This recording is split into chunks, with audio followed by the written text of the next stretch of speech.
생명 40일 6주차 첫째 날로서 소명에 붙들린 삶이라는 제목으로 말씀을 묵상하겠습니다. 소명을 이룰 수 있는 힘, 원천이 어디서 생기는가 하냐면 언약이라는 이 관계를 통해서 생깁니다. 언약이라는 말은 이스라엘 백성들에게는 아주 일상적인 것이었습니다.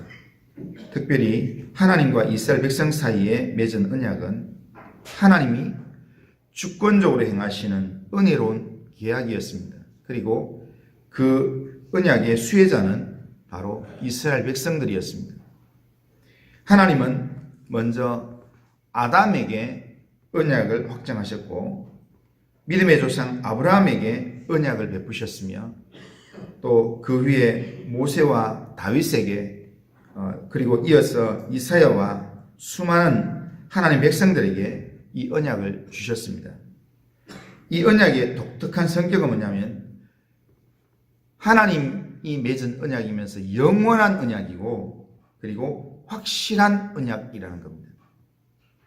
이사야는 3절에서 이렇게 하나님께서 우리 인생을 위해 영원한 언약, 곧 다윗에게 허락한 확실한 은혜의 언약을 맺으신다. 그렇게 선언합니다.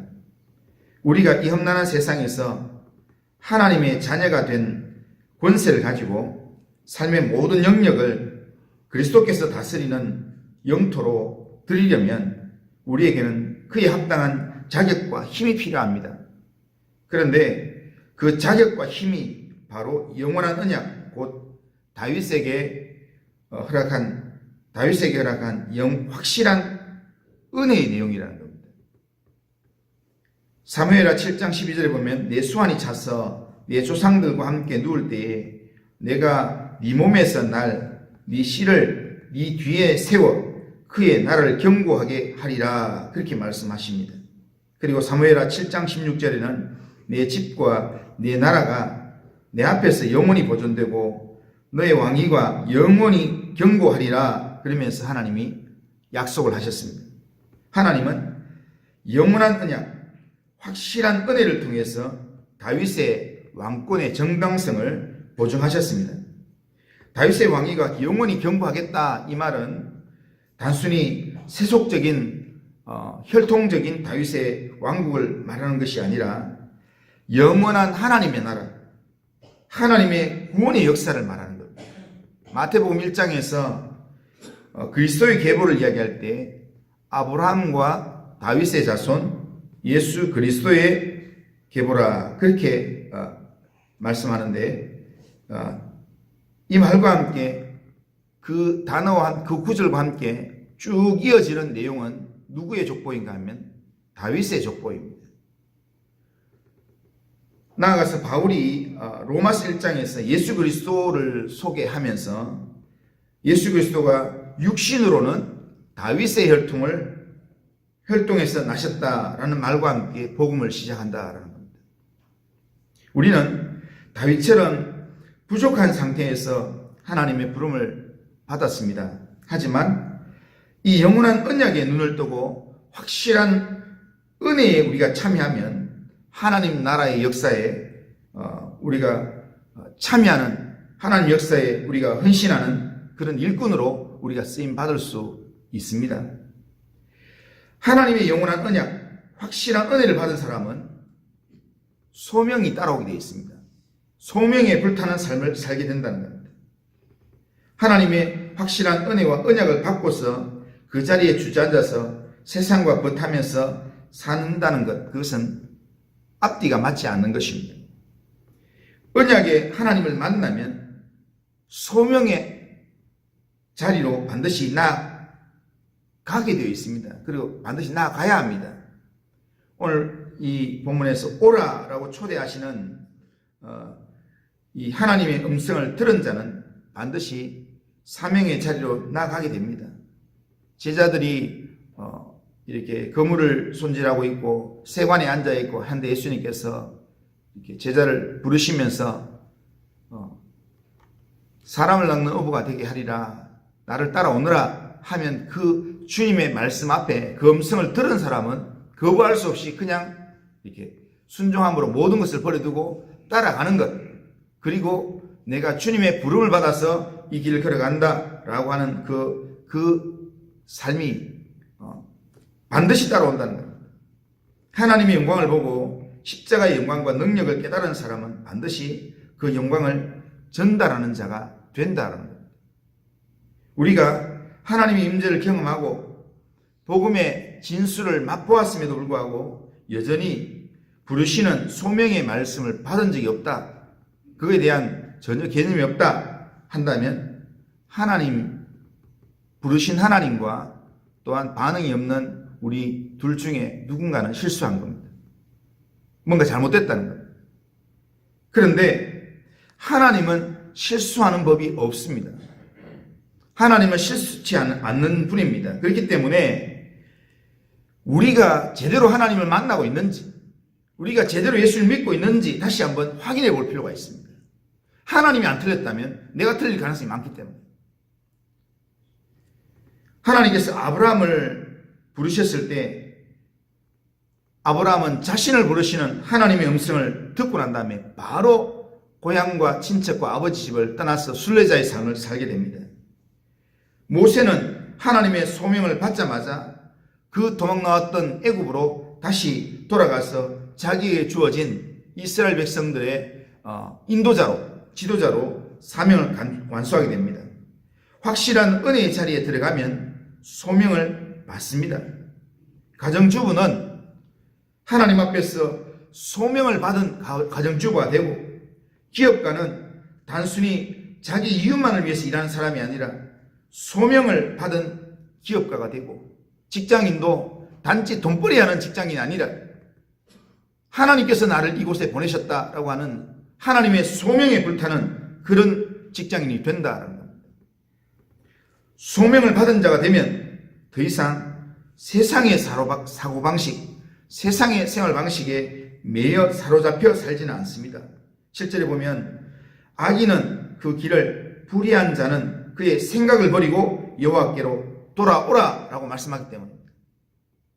세상의 사고방식과 세상의 생활방식을 폐기하고 돌아오라는 겁니다. 그게 언약 백성의 기본입니다. 이기심, 지독한 자기중심성, 피해의식, 경쟁의식, 이런 세상적인 사고방식들, 이런 세상적인 사고방식에 우리가 매여 있으면 우리가 하나님의 소리가 들리는 게 아니라 사단에게 매이는 삶을 살게 된다는 겁니다.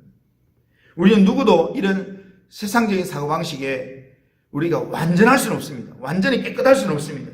하지만 성도에게 이 세상적인 사고방식은 언제든지 사단의 미끼로, 사단의 미혹의 이 내용으로 사용될 수 있다는 겁니다.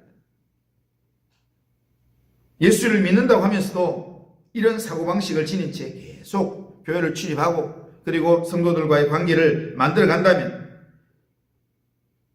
바로 교회 안에 있는 불신자라고 할 수 있습니다. 그런데 이런 교회 안의 불신자의 모습이 왜 우리에게 펼쳐지는가? 우리가 소명받은 자로서 세상에서 온전한 소명자의 삶을 살지 않기 때문에 그렇습니다. 하나님께서 우리에게 명령하신 소명자의 삶을 우리에게 살라고 하시는데, 주님이 나를 따라오라고 하시는데 따라가면서 주님만 바라봐야 되는데 주님만 바라보는 게 아니라 세상 바라보고 세상에서 누릴 영광들 바라보고 그렇게 할 때 진정한 제자가 안 된다는 겁니다. 소명에 붙들린 삶이 제대로 안 된다는 겁니다. 제자들도 예수님을 따라다니면서 그러면서 예수님과 3년을 같이 지내는데도 불구하고 예수님은 마지막 인류를 구원하기 위한 십자가의 죽음을 이야기하고 있는데 거기에서 오른쪽 영광, 왼쪽 영광이 누가 차지할 건가 그것 가지고 서로 싸움질하고, 그리고 주님이 십자가에 못 박히실 때 아이고 나도 죽겠다 그러면서 다 버리고 도망가는 그런 삶밖에 되지 않는다는 겁니다.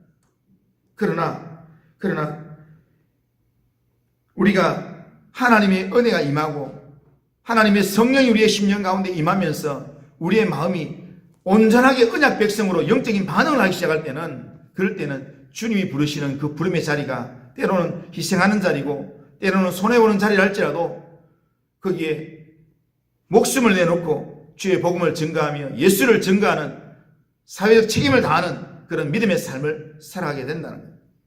베드로가 많은 관원들 앞에서 이 말을 예수의 이름을 다시금 입 밖에 내지 마라 라는 그런 위협이 올 때에도 하나님의 말씀을 순종하는 것이 너희 말을 듣는 것보다 옳은가, 어느 것이 더 옳은가 판단해라. 나는 하나님의 말씀을 듣겠노라, 하나님 말씀에 순종하겠노라. 그러면서 세상적 위협 앞에 당당하게 나아가는 이 베드로의 그 고백처럼 우리가 확실한 소명자의 삶을, 하나님께서 내게 확실한 은혜를 주셨던 이 언약을 내가 붙들고 소명자의 삶을 결단하면 거기에는 하나님의 그 삶을 살게 하는 영적 힘과 능력이 따라오게 된다는 겁니다.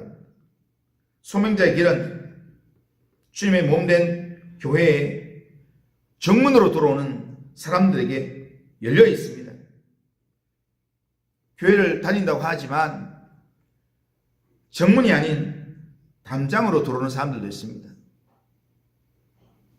정문으로 들어왔다는 것은 십자가에서 언약이 완성됨을 깨닫고 삶을 통해서 복음의 진수를 붙들고 또한 그 복음의 진수를 흘려보내는 상태를 말합니다. 예수님의 십자가 때문에 내가 예수 믿고 예수님의 십자가 때문에 믿음의 삶을 살고 그 믿음의 삶으로 우리의 믿음의 삶을 시작하면 우리의 삶에는 반드시 소명자의 길을 걸어가게 된다는 것입니다. 그러나 담장을 넘어 교회에 들어왔다는 것은 예수를 믿는다고 하면서도 내 방식대로 믿는 것입니다. 내 방식대로 교회 오고 내 방식대로 그냥 사람들 관계하고 그러면 아무리 예수님을 부른다 하더라도 삶의 주인이 여전히 나 자신이기 때문에 그렇기 때문에 소명자의 길이 열릴 수가 없습니다. 소명자의 삶을 살 수가 없습니다. 그러므로 우리는 우리 자신에게 진지하게 물어봐야 합니다. 내가 소명자인가? 내가 소명자인가? 그리고 그 질문을 하기 이전에 내가 진짜 예수를 제대로 믿고 있는가? 내 삶의 주인이 진짜 예수님인가? 아직도 여전히 내가 주인이 되고 있지 않는가? 아직도 내 안에 내가 살아서 내가 주인으로 살고 있지 않는가? 내가 그리스도와 함께 십자가에 못 박혔나니 그런즉 이제는 내가 산 것이 아니요 오직 내 안에 그리스도께서 사신 것이라 했는데 진짜 내 안에 그리스도가 사시는 것이 맞는가? 이것을 우리는 점검해 봐야 합니다.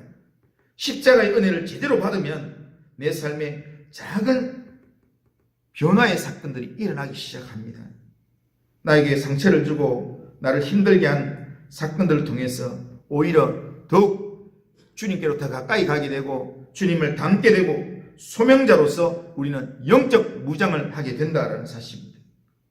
내가 소명받은 존재임을 알게 될 때 하나님은 우리의 생애를 통해 멋진 작품을 만들어 줄 것입니다.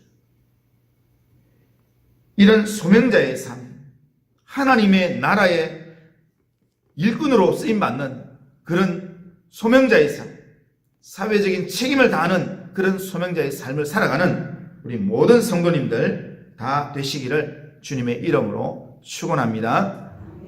자, 기도하겠습니다.